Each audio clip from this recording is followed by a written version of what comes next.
The last thing I ever intended to do in my life was to run for Congress. That was not on my bucket list ever.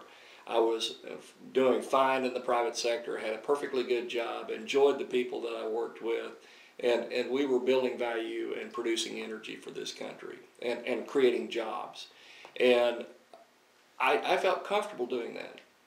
The biggest issues that are on the minds of most folks in this country, as well as most folks in District 17, are jobs, the economy, and deficit spending.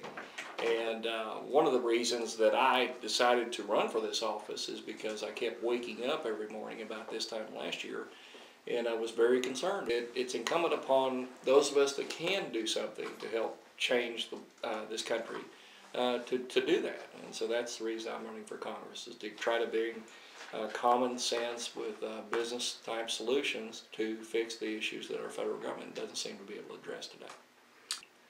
You've got a congressman who doesn't reflect the will of the people in this district. They don't want Obamacare. They don't want somebody like Nancy Pelosi and Barack Obama imposing government solutions on us.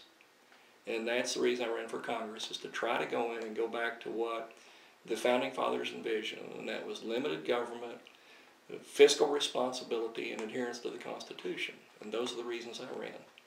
I grew up, I'm a small town boy, I grew up poor, and I had to start helping my father work when I was 9 years old. I know what it means to work hard. And when I was 10, I had a paper route. I doubled the size of that paper route between when I was 10 and when I was 12. When I was 13, I started driving a tractor during the summers, 12 hours a day, 6 days a week.